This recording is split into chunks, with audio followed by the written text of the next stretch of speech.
네, 유명한 사람의 글이나 평론을 소개하는 유평 시간인데요. 오늘 유명한 사람은 골든과 함께 굉장히 주목받고 있는 그랜트 뉴섬 아시죠? 그랜트 뉴섬 글을 실었는데 겁니다. 보이시죠? 제가 그대로 읽어드립니다. 해석한 거를 읽어드릴게요. 번역문을요. 선거의 의문을 제기할 권리는 국제법과 관행에 따라 보장됩니다. 이 천재들은 남한의 북한 정권을 수입하는 것이 목표가 아니라면 좀 더 연구해보는 것이 좋을 것입니다. 아마도 그럴 것입니다. 미국 정부와 다른 자유국가들은 목소리를 내고 행동에 나서야 합니다. 이런 글인데요. 원어로도 이렇게 돼 있죠. 이 원어도 소개하며 The right to question election is granted under international law and practice. This genius might want to be some homework unless their goal is to establish a North Korean regime in South Korea. It probably is USG and other free nations should speak out and act. 이런 얘기인데 목소리를 내야 된다. 부정선거에 대해서요. 지금 이거 소개가 안 돼서 그렇죠. 미국의 그 보수 인사들이 한국의 부정선거를 계속해서 지금 지적을 하고 기고하고 신문에 실리고 그 다음에 싱크탱크 이런 데서 발언이 나오고 이럽니다. 그게 한국 언론에서 소개가 안 돼서 그래요. 그러면서 또 주목하는 것이요. 한국의 여론조사입니다. 선거와 함께 이번에도 한국갤럽이 여론조사를 내놨는데 이재명 지지율 63% 못 믿겠다 이런 의견이 많은데 저도 이게 나오자마자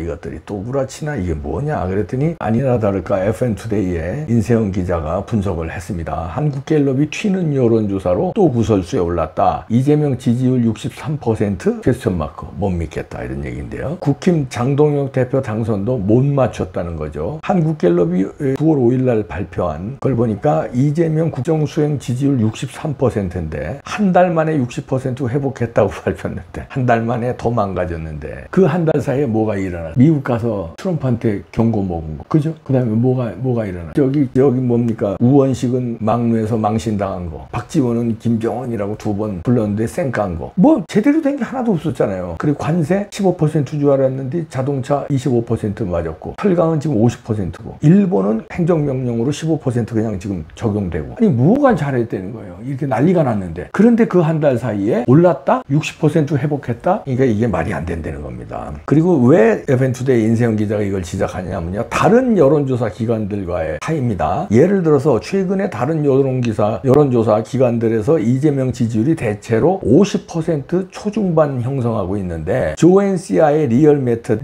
등 50%의 지지율 기록하고 있고, 심지어 일부 조사는 50%가 무너진 48%도 기록했는데 한국갤럽만 유독 60% 중반을 기록한다는 것은 너무나 같은 기관의 여론조사하고 너무나 튄다는 거죠. 그러면 다른 여론조사가 다 잘못됐든지 갤럽만 맞고, 아니면 거기는 복수잖아요. 여론조사가 다 그래도 비슷비슷하게 나오는 튀는 여론조사가 잘못된 거 아닙니까? 그런 얘기입니다. 아니 물론 표본 선정 조사 방법에 차이가 있어도 여론조사 기법에 했으면 어느 정도 그 시기에는 비슷하잖아요. 날짜가 같은데 왜 이렇게 어마어마하게 튀는 여론조사가 있느냐? 근데 이게 한두 번이 아니라는 얘기죠. 한국갤럽은. 그런데 한국갤럽이 지난 8월 12일에서 14일 당대표 경선 때 조경태 22%, 김문수 21%, 안철수 18%, 장동혁 9% 이렇게 내놨었어요. 8월 12일에서 14일 1007명 조사에 되는데 국민의힘 대표 후보 중 누구를 선호하느냐. 아니 이제 장동혁이 9%고 조경태 22, 김문수 21, 안철수도 18이었어. 근데 결과는 어떻게 됐어? 한국갤럽 여론조사가 너무나 틀리니까. 아니 그리고 한국갤럽은 국민의힘 지지층 223명을 모수로 좁히는 결과도 했어요. 그때는 김문수가 46%로 압도적인 지지를 받았다고 발표했어요. 장동혁은 21%라고 그랬는데 결과는 어떻게 했어요? 그때 더블 스코어 이상으로 김문수가 이긴다고 봤잖아요. 근데 결과가 어떻게 됐냐 이거야. 국민의힘 지지층으로도 했었잖아. 좁혀서. 그럼 그게 당원층인데 그렇게 너무 틀린다 이거죠. 그런데 그때 반면에 같은 시기, 그 시기에 다른 기관 조사에서는 김문수 지지율이 15에서 25%에 머물렀거나 2위권에 불과했거든요. 그런데 대부분 장동혁 후보가 우세했다고 나왔어요. 다른 데는. 이봉규 TV에서는 압도적으로 장동혁이 이긴다고 나왔고, 어떻게 이렇게 엉터리로 내놨냐 이거지. 그때도. 그리고 이것뿐만 아닙니다. 그리고 그때 무당층을 포함한 전체 선호도에서 한국갤럽은 김문수를 31%로 1위로 했는데 다른 기관들은 그의 김문수 지지율이 이거보다 훨씬 낮게 나왔어요. 그러니까 한국갤럽의 예상과는 완전히 딴판으로 국민의힘 전당대회 당원 투표가 나왔다 이거예요. 어떻게 설명할 거냐 이거죠. 그 한국갤럽이 주요 정치 상황에 혼자 이렇게 현실과 괴리된 결과를 내놓는 사례가 반복되고 있다. 그래서 여론조사의 신뢰성에 의문이 든다 이런 얘기죠.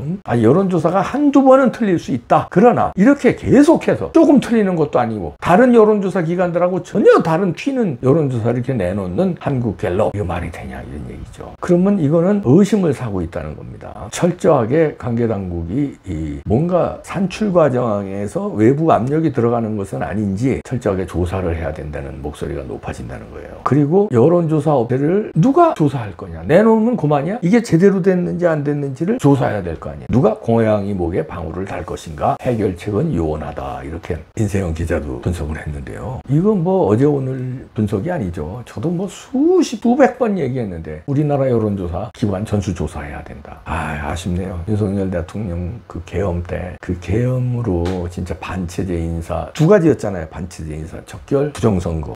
계엄이 성공해서 부정선거 없는 세상, 국가에 반대하는 반체제 인사 처벌받게 하고, 그다음에 여론조사 이것도 제대로 손봤으면 어땠을까. 그러니까 과학적으로 해라 이거야. 반칙하지 말고. 그리고 이상한 거는 조사를 누군가는 해야 될 거 아니에요. 그 여론조사 기관 조사를 안 해. 그러니까 쏟아내는 거, 이렇게 신문에서는 또 뭐 대서특필을 한단 말이에요. 이재명 60%대 회복, 뭐 한 달 만에 뭐 상승 이런 식으로. 근데 한 달 동안에 잘한 게 없는데 뭔 상승? 그리고 고든 창, 모스탄, 그다음에 존 밀스, 그리고 그랜트 뉴섬 등 미국에서 이 한국의 부정선거에 대해서 계속 쏟아내고 있으면서 하나같이 주장하는 게 뭐냐면 행동에 나서야 된다. 미국 정부와 같이 행동에 나서야 된다고 주문을 합니다. 액트, 미국 정부와 USG라는 건 US 가버먼트의 약자죠. 그리고 Other Free Nation, 자유국가, 우리 자유국가잖아. 미국 정부와 같이 힘을 합쳐서 행동에 나서야 된다. 행동에 나설 때가 된다. 지금까지 그런 행동 말고. 미국 정부도 좀 책임이 있어 보여요. 부탁드립니다. 미국 정부도. 이런 이렇게 의견들이 많이 나오잖아요. 그러면 그 미국 정부가 칼자루를 가지고 자기네들 이로운 데만 쓰지 말고 관세라든가 이런 걸 압박하기 위해서 칼집에 숨겨놓고 그러지 말고 민주주의 수호, 법치주의 수호. 미국이 선도국가 아니에요. 선도국가답게 부정선거 척결에 보다 적극적으로 미국 부정선거만 잡지 말고 한국 잡은 거 있잖아요. 그러니까 그랜트 뉴섬, 고든 창, 모스탄이 이렇게 나오는 거 아닙니까? 국제선거 감시단에서도 다 나왔고요. 왜 침묵을 하시냐? 트럼프 대통령님. 한다고요 이제? 언제? 한다고요? 알았어요.